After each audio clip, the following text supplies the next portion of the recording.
yang sudah sangat masyhur kita mendengar hadis ini, yaitu golongan-golongan yang mendapat perlindungan di hari kiamat, di hari di mana tidak ada perlindungan, pertolongan kecuali hanya pertolongan Allah.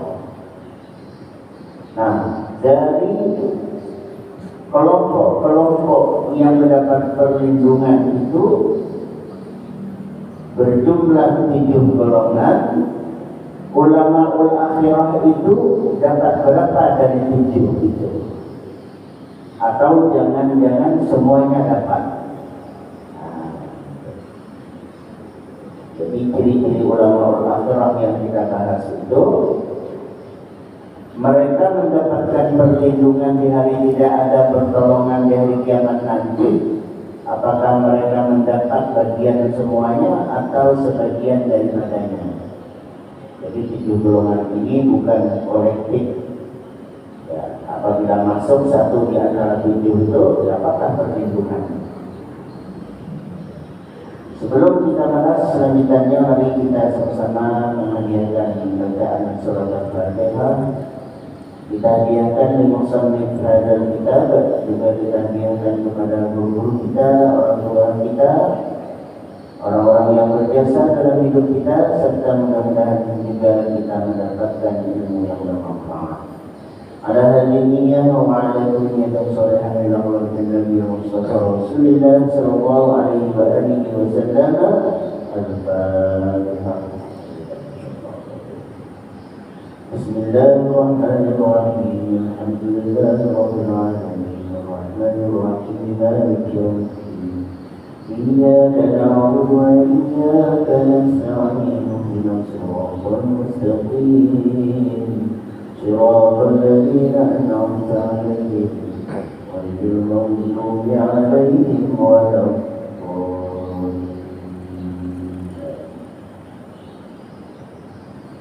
بسم الله الرحمن الرحيم. قال المصنف رحمه الله ونفعنا بعلومه.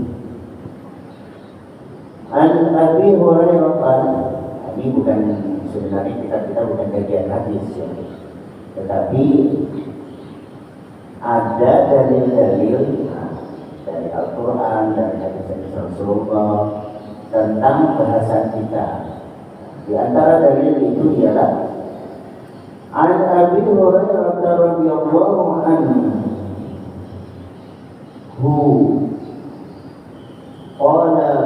قال رسول الله صلى الله عليه وسلم سبعة 7 golongan yudhilluhumullahu yawma la dhilla illa dhilluhu, yang mendapatkan naungan perlindungan.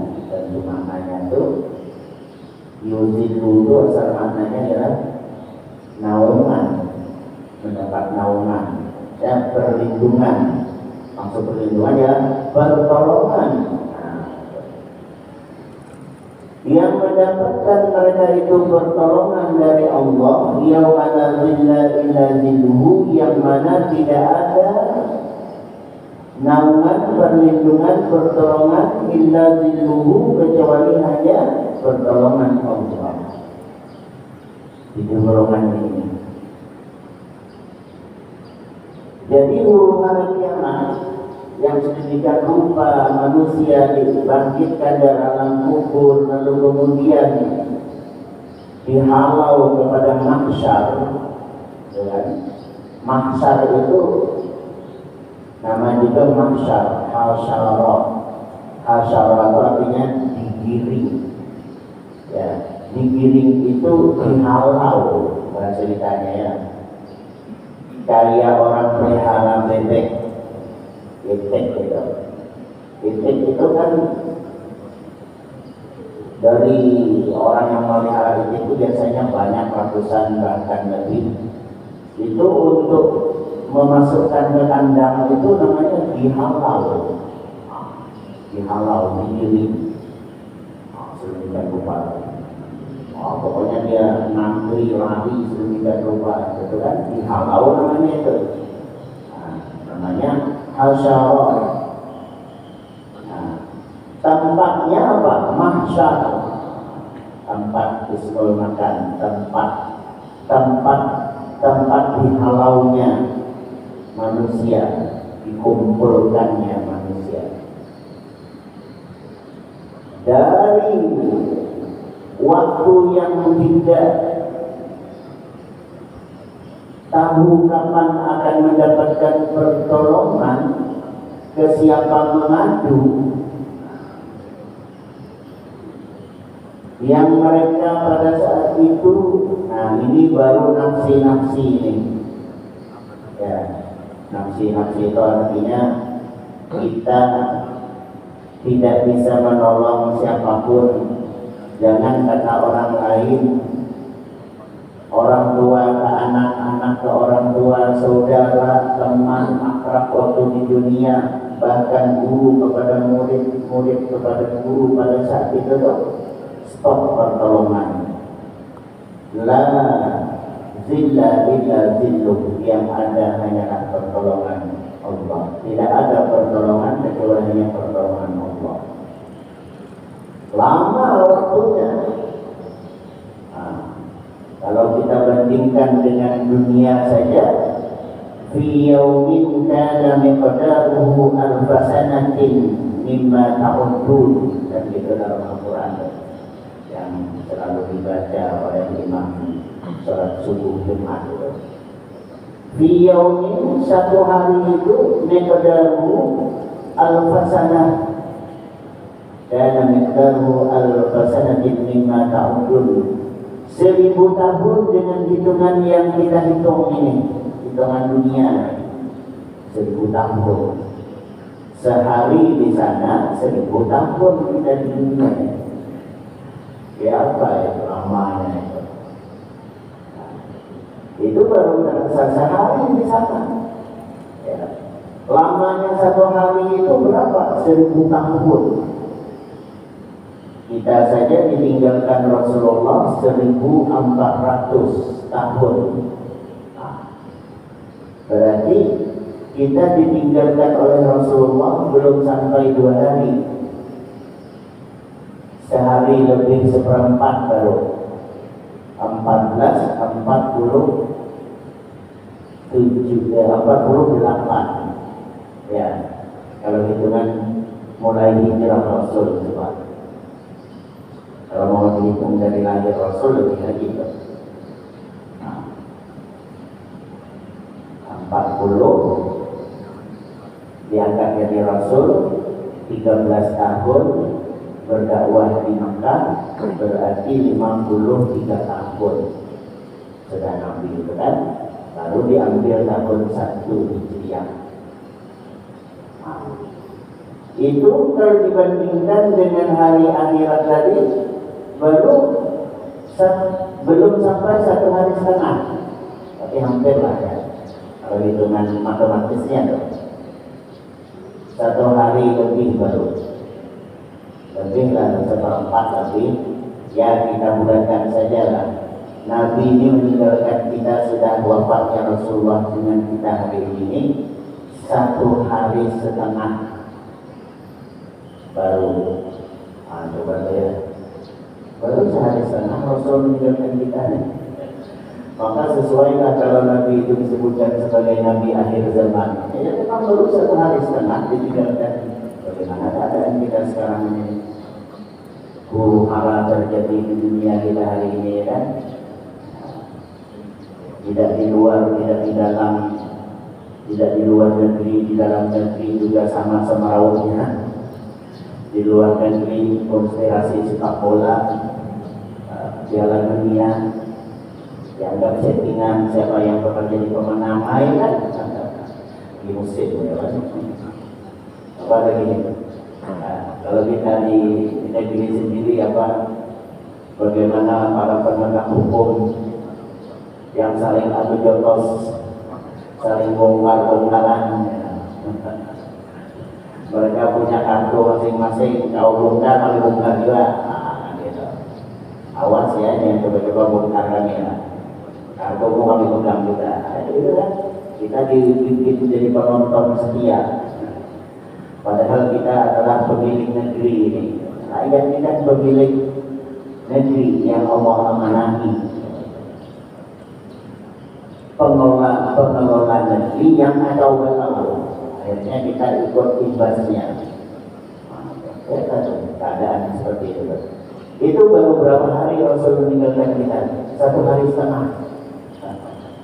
1 hari setengah kita ditinggalkan oleh Rasulullah. Begini nasib kita sekarang ini. Ya itulah akhir zaman namanya. Ya, Nabi akhir zaman juga namanya kan. Nah, jadi kita ini umat akhir zaman. Nah kita berbagi begitulah. Ya, huru hara nanti di mahsyar itu tuh bakal dibawa kemana ini kita dulu bingung. Kalau sekarang kita paham alur ceritanya. Nah, dari mahsyar nanti dibawa kemudian ada yang kemudian berpikiran kita harus mencari orang yang dapat menyelamatkan. Yolah kita cari Rasul kita dahulu. Datanglah kepada Nabi Adam, datanglah kepada Nabi Idris, terusnya ke bawah Nabi Ibrahim, ya, terus sampai lagi kepada Nabi Musa, Nabi Isa. Semua mereka menyerah. Yaumul menyerah. Kami tidak mampu menolong kalian semuanya. Itu ya, yauma la yanfa'u malu wa la banun itu illa man atallah biqalbin salim. Nah, hari itu. Jangan kata orang tua ke anak-anak, orang tua guru ke murid-murid ke guru, sahaman, besti, dan aku lagi di sana aja. Ya. Nabi para Rasul saja menyerah. Jadi kalau hadis ini sangat kuat ya, riwayatnya Al-Imam Al-Bukhari wa Muslim. Jadi dia bisa dijadikan hujjah sumber hukum ini. Memang lazimnya ilal tidak ada pertolongan kecuali hanya pertolongan Allah saja pada saat itu.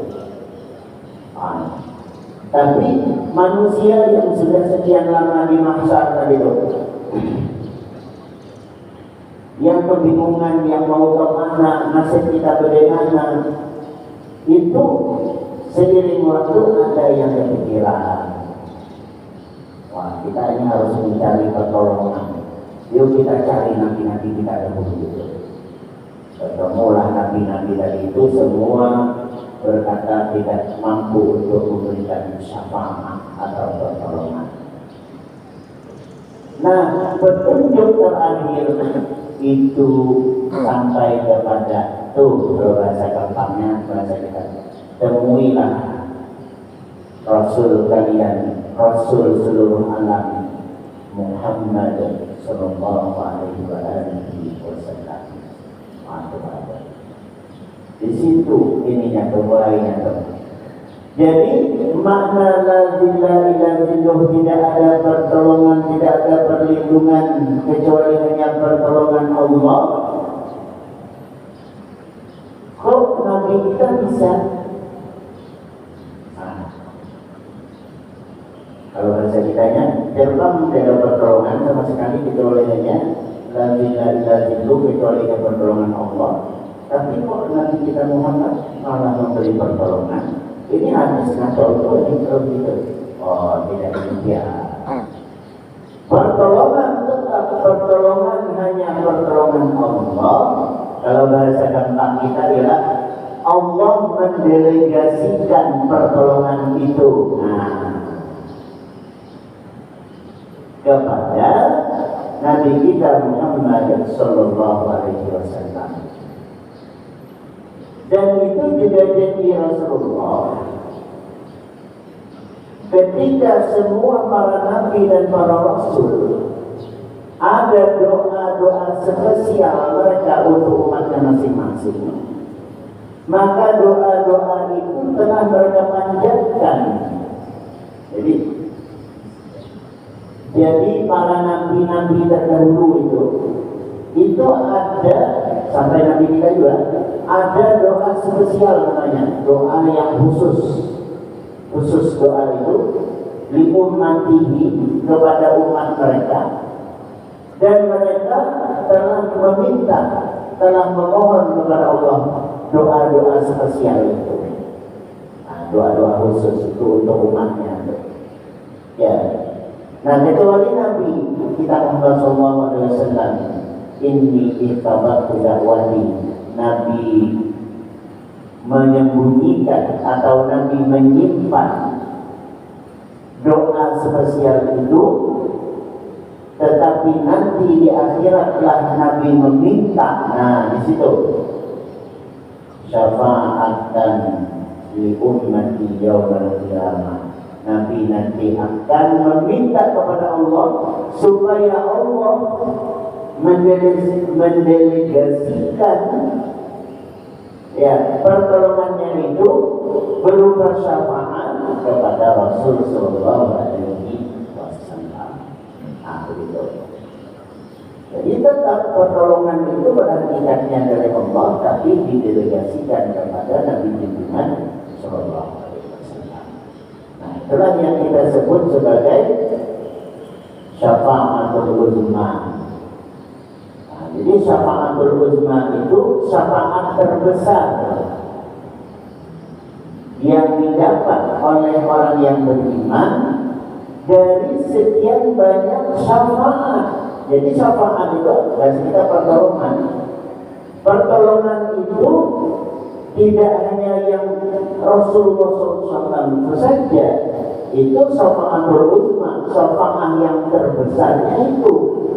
Tapi syafaat-syafaat yang lain itu sebenarnya sudah ada. Ada akhirnya kan tadi kalau Rasul-Rasul tadi tidak ada yang sanggup ya, manusia kemudian terbuka pikirannya bertemu dengan ini terus sampai kepada Nabi Sallallahu Alaihi Wasallam. Tapi sebelum syafaat yang terbesar itu ada syafaat. Ada syafaatul Quran. Syafaatul Quran, orang yang membaca Al-Quran, orang yang menghafal Al-Quran, orang yang mencintai Al-Quran, orang yang menolong orang-orang yang mencintai Al-Quran. Nah, ini syafaatul Quran, mereka dapat syafaat nanti dari Al-Quran itu. Tapi belum syafaatul uzma. Bahkan syafaat itu ada syafaat dari orang tua. Ada, nah ini baru syafaat orang tua itu bukan syafaat yang tadi dimaksud. Orang tua tidak bisa menolong anaknya, anaknya tidak bisa menolong orang tuanya. Syafaat karena waktu di dunia dia berbakti kepada orang tuanya, dapatlah ia syafaat dari Allah karena dia berbakti kepada orang tuanya. Jadi bukan orang tuanya itu langsung pada saat itu memberi syafaat, bukan. Tapi Allah berikan pertolongan karena kebaktiannya kepada orang tua. Tapi belum syafaat uzma. Syafaat uzma tadi ialah Rasulullah. Nah, dapat pula syafaat orang-orang alim, para aulia. Bahkan ada syafaat Nazrul Ka'bah. Nazrul Ka'bah. Coba tuh. Melihat Ka'bah, melihat orang alim, melihat Al-Quran, melihat wajah. Ini khusus spesial melihat orang tua, melihat Al-Quran, melihat orang-orang alim, memandang, maksud melihat itu memandang orang tua, memandang orang alim, memandang Al-Quran, memandang Ka'bah, memandang ya.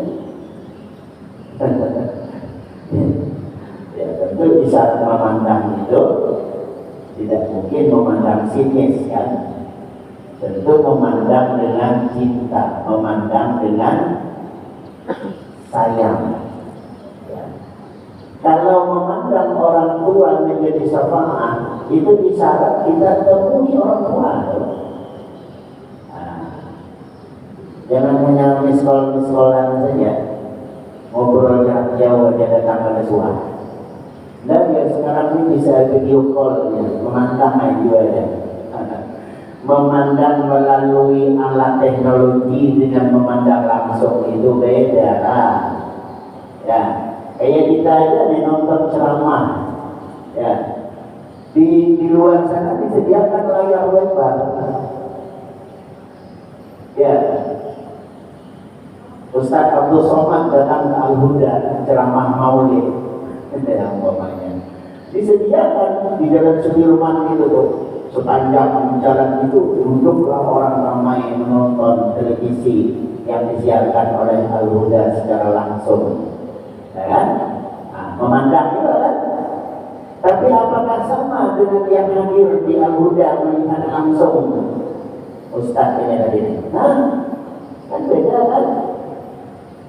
Namun kata orang kada banyak duduk di depan televisi itu. Usaha juga lah supaya kita masuk ke dalam masjid ini. Walau jauh melihatnya, itulah. Padahal di televisinya kayak apa lagi besarnya, di depan nonton sebenarnya semuanya kan. Nah, mana kepuasannya? Apakah lebih puas dan puas melihat televisi di dalam semuanya ya? Tapi justru yang masuk ke Al-Huda ini walaupun di pojok sana duduknya, supaya kelihatan wajah ini. Tetapi itu adalah kepuasan tersendiri. Nah, makanya beda. Jadi kalau saya video call itu langkah berikutnya. Kalau umpama mungkin bisa datang menemui orang tua, ya hari raya Lebaran tidak mungkin berjumpa, kita masih sedang di luar negeri bekerja, belum ada izin cuti. Nah, bisa. Tapi kalau kita dekat saja di kampung halaman masih jarak tempuh hanya sehari saja, ya, nah itu. Kenapa tidak temui orang tua, memandangnya bertemu langsung itu samaan itu. Nah, jadi samaan itu banyak. Nah akhirnya dapatlah samaan berusaha yaumul qiyamah itu tadi. Nah itu. Tidak ada perlindungan kecuali hanya perlindungan Allah. Siapa mereka? Satu, imamun adilun. Nah, pemimpin yang adil. Pemimpin yang adil. Imam itu imam maknanya, tapi pemimpin bahasa kitanya. Imam sholat berarti pemimpin sholat kan? Siapa imam? Imam itu orang yang dipilih. Nah, kalau Rasul orang yang diutus, dipilih juga. Pilihan Tuhan, pilihan Allah, lalu diutus menjadi Nabi dan Rasul, utusan imam itu. Nah, ya. Jadi imam itu orang yang dipilih. Namanya dipilih pasti ada kriteria. Kita namanya memilih pasti pakai kriteria. Jangan memilih orang, kita memilih rambutan saja ada kriterianya kan. Ya. Mau belanja beli rambutan, ya kata si penjual ini tidak boleh dipilih, pokoknya suka masuk kantong plastik, timbang, bawa beli. Nah, kali beli ke rumah, perasaan ketiga bagus hubungan. Makanya aku tertarik dengan nongkar tapi sampai ke rumah yang buruk 30 biji. Nah, kan gitu. Kenapa begitu? Karena ada dipilih. Ya, kemana? Beli bawang. Ini bukan mengatakan pedagang seperti itu, tetapi bisa seperti itu. Ya. namanya bisa, itu semuanya ada bisa juga kan. Ya, jangan berdatang aja disalahkan kan. Ya. Apapun pekerjaan kita ini bisa salah. Jadi jangan pulang berdatang kesimpungan ini kan. Sama aja juga yang lain itu namanya salah bisa salah. Jangan kata itu pemimpin ini bisa salah. Kecuali yang terpelihara dari kesalahan. Maksud makbul para nabi dan para aulia dan makbul. Nah, itu dipilih, namanya mereka dipilih pasti ada kriteria. Apakah kriteria itu ya mau memilih yang model apa, tapi ada. Kita memilih tentang, ya sebenarnya banyak tentang yang besar-besar, tapi kita ingin tentang yang kecil untuk menambah bikin rendang, bikin rendang daging. Ya. Kan disuruh memilih. Kalau dipikir-pikir, nanti ada orangnya. Banyaknya tentang yang benar-benar yang bagus-bagus itu yang bagus. Nah, kan gitu. Kenapa dia memilih yang kecil-kecil saja? Karena kriteria dia itu bukan yang besar-besar, itu kriterianya. Itu namanya kriteria. Ya, jadi masalah pilihan itu harus ditentukan kriterianya. Kalau dia mau memilih yang halus, ya halus tetap. Kayak apa kalau bagusnya yang kenal kan yang hilang itu? Itu gitu kan? Ada kriteria dia bukan itu. Nah, jadi pemimpin itu adalah yang dipilih. Oleh sebab itu jangan salah memilih. Bila salah memilih, kayak apa nih caranya supaya tidak salah memilih? Nah, gitu kan? Ya, toh barangnya ini belum terjadi, pemimpinnya ini belum jadi, apa kita? Lain kalau dia sudah jadi, salah dia masih juga kita pilih. Itu namanya kita ingin nyembur ke sumur yang sama kedua kalinya. Nah, ini kan kita belum tahu dia kayak apa kalau jadi pemimpin. Kira-kira kita ya baik-baik aja. Nah, sekali jadi pemimpin ternyata kacau balau juga, gitu kan? Nah, salah dia kan ini gimana ini? Nah, itulah makanya tadi pakai kriteria. Walaupun sebenarnya belum menjadi pemimpin, tapi kriteria pemimpin itu sudah ada padanya. Nah, pada kriteria pemimpin, kriteria pemimpin itu paling gampang pemimpin sholat itu contohnya kan. Nah, jangan ini saya yang sudah disebutkan. Ya, apa itu? Ya, yang pasti pertama dia adalah imam itu adalah orang yang secara keilmuan, ya, kemudian secara kefasihan, pertama sekali kan kefasihan, afsahuhum lisanan, ya, kefasihan. Kalau ilmu itu apa namanya sifatnya tidak pasti. Bisa saja makmum itu banyak orang yang lebih berilmu, ya.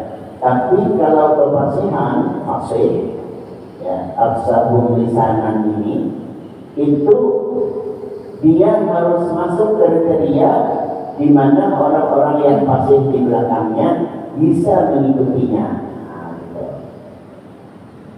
Artinya standar kemampuan dia ini diakui oleh makmum yang juga fasih. Kalau yang kita tidak fasih ya kita kan ikut aja lah.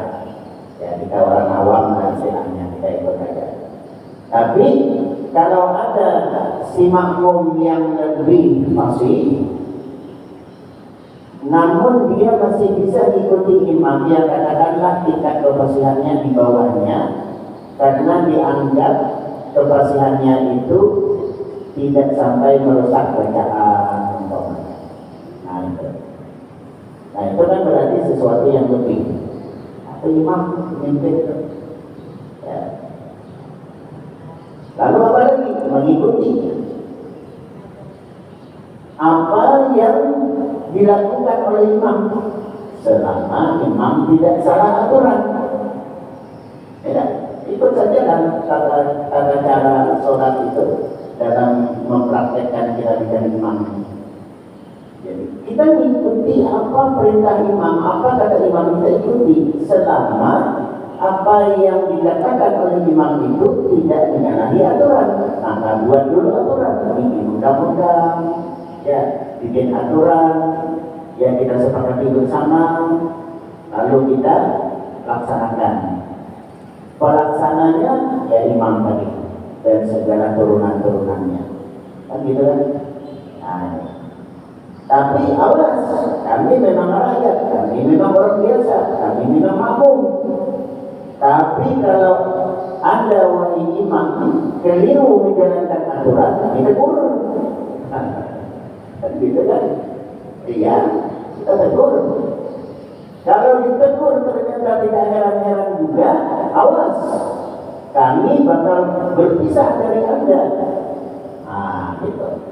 Ditegur dari heran juga. Ambil. Nah, gitu.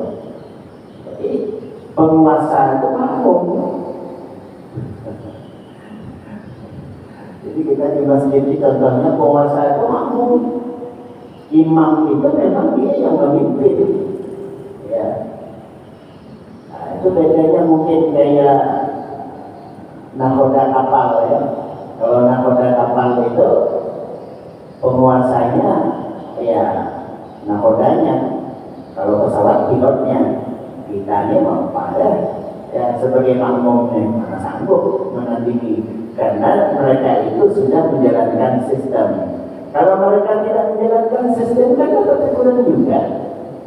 Ternyata pilot pesawat ini, karena ini dia kan bisa bergantian dengan kopilot gitu, ya bercandaan sambil bawa pesawat ya, dengan pramugari segala macamnya. Ini risih juga penumpang di belakang ini, apalagi kita yang agak penakut sedikit di pesawat ini. Untuk kita tegur ya, perusahaannya itu. Ini pesawat bawa sekian ini dengan penerbangan ini kami tidak merasa nyaman dengan penerbangan ini karena pilotnya begini begitu dengan apa namanya pramugarinya. Kita tegur juga. Nah, gitu lah tuh. Jadi bagaimanapun penguasanya itu sebenarnya tetap saja ya makmum, rakyat, penumpang juga ya. Keselamatan kita bakal terancam di mana kita tidak memulainya itu dengan nakoda kapal, dengan pilot pesawat tadi itu. Nah, imam itu begitu. Dia akan selama ia menjalankan aturannya, jika tersalah, jika terhilaf, kita ingatkan ternyata tidak juga hirau-hirau, memang harus diturunkan imam. Nah, pemimpin dari itu. Nah, jadi mereka yang adil, nah, itu masuk itu sifat ulama-ulama itu. Maka kalau kita dengar ya, ada beredar video-video pendek di media-media sosial ini. Ya, bagaimana cerita orang-orang Chinese di Martapura dan sekitarnya itu. Mereka bercerita loh tentang bagaimana semasa hidupnya Tuan Guru Zaini Rodi yang kita kenal sebagai Guru Jair. Selama beliau masih bersama dengan kehidupan masyarakat itu, mereka non-muslim ini merasakan betapa nyamannya, damainya kehidupan beragama di lingkungan itu. Bahkan pada momen-momen kegiatan-kegiatan keagamaan, hari raya contohnya, hari raya haji, hari raya Idul Fitri, hari raya haji itu mereka mendapatkan, mereka cerita itu di media-media sosial mereka cerita apa? Mendapatkan apa namanya itu bungkusan daging hewan korban itu. Coba. Padahal mereka non muslim, orang Cina. Jadi mereka cerita mereka itu begitu merasa damainya hidup berdampingan dengan orang Islam, dengan pemimpinnya yang seperti ini, tapi itu terasa. Jadi mereka itu, itulah makanya kan Islam rahmatan lil alamin itu, Islamnya itu adalah rumah besarnya. Ini rahmatan lil alamin, tapi rumah besar rahmatan lil alamin ini tidak akan kelihatan apa-apa kalau penghuninya yang tidak rahmatan. Ya. Memang rumah ini rumah yang damai, rumah ini rumah yang menyelamatkan, rumah ini adalah rumah yang mengayomi semua umat manusia. Tapi penghuni rumahnya berbeda dengan karakteristik rumah. Jadi kita ini harus membawa rahmatan lil alamin. Jangankan sesama kita, orang di luar kita pun dalam keyakinan mereka tidak terusik. Ini namanya ahlul zimmah, ahlul zimmah. Ahlul zimmah itu orang-orang yang di bawah perlindungan umat Islam. Rasa aman, rasa nyaman, rasa damai, rasa, ya artinya mereka hidup merasa tidak terusik lah di lingkungan orang muslim yang mayoritas gitu. Ini namanya ahlul zimmah. Tetapi yang ahlul harbi, yang mereka mengungsi, mereka selalu namanya juga harbi, memerangi. Namanya perang itu macam ya, perang, ada perang fisik, ada perang non fisik, perang teknologi, perang macam-macam sekarang ini. Nah, yang seperti ini tentu kita umat Islam membela diri, membela. Makanya perang-perang yang dialami oleh Rasulullah itu adalah perang-perang yang sebenarnya membela Islam, bukan memaksakan Islam. Perangi ini terbilaan, wajib orang terbilaan ini masuk Islam semuanya. Awas kalau tidak begitu. Tapi karena orang terbilaan ini mengusik mereka, baru membela. Ini harus dibela Islam ini, jangan dianggap remeh ini Islam. Begitu, maka terjadilah peperangan sampai pada akhirnya Fathu Makkah itu kan. Fathu Makkah itu. Fathu Makkah itu kan bukan terjadi tiba-tiba pada saat itu saja tahun 9 Hijriah itu saja. Tapi rentetannya itu sudah dari Rasul mulai hijrah. Bahkan bukan dari hijrah saja, dari Rasul mulai berdakwah. Rentetannya membela, pada akhirnya kampung halaman ini harus ditaklukkan kembali. Tapi apakah mereka dipaksa masuk Islam? Tidak dipaksa. Nabi yang masuk ke rumah Abu Sufyan selamat, yang masuk ke Masjidil Haram selamat, masuk ke rumah pemimpin mereka mendapatkan keselamatan. Darah, awas ya, ini kami sudah berpuasa sekarang, wajib masuk Islam, kalau tidak dibunuh. Itulah Islam. Jadi imamun adil itu betul-betul melekat sifat ulama akhirat tersebut. Jadi sepertinya itulah yang kita bahas pagi hari ini. Walaupun masih ada 7 golongan lagi, nanti kita lihat lagi mana yang masuk lagi kemudian daripadanya itu ulama tadi. Nah, mudah-mudahan ada manfaatnya bagi kita. Mohon maaf kekurangan. Assalamualaikum warahmatullahi wabarakatuh. Bismillahirrahmanirrahim. Allahumma barik ilmu yanfa'una wa barik ilmu yang hasanah wa barik hasanah wa hasanah. Sallallahu alaihi wasallam. Walhamdulillahirabbil alamin.